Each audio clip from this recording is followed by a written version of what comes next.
How did you link safety to personality style? I had made my mind up a couple of years earlier that I was going to go ahead and start a company with some other people who wanted to start with me, one of which is Paul Grant, who's still with us today, obviously.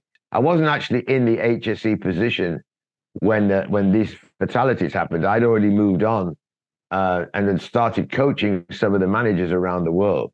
Mm. And most of the managers that we had were very technically competent, and some of them always said they'd like a little bit more coaching in terms of their leadership and interpersonal skills. So I was literally going around the world with these managers. We'd go out to a rig, we'd sit with the crews, and we'd just start asking questions. What are your strengths? And a couple of other questions.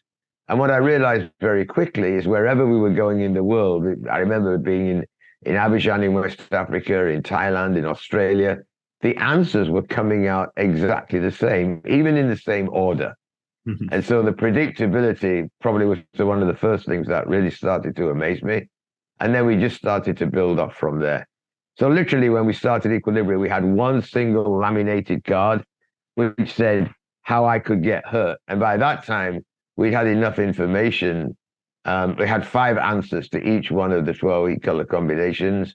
And we happily pranced into BP, British Petroleum. That's the only thing we had. And actually, while we were there, the oil company happened to be Chevron, who had the rig in Nigeria, said, hey, come on back to us. We see what you're doing. We've seen the results. I mean, they went from fatalities to 0 incidents over a 3-year period.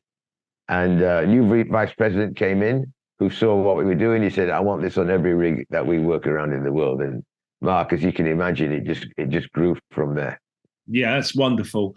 And just being able, from a health and safety perspective in a high risk industry, to be able to be proactive enough to, not be looking at this in accident investigations and saying, procedure and personality came into it and that's why there was a problem. Actually doing it up front with people so that we don't end up in those places is what every health and safety person would like to have in their toolkit.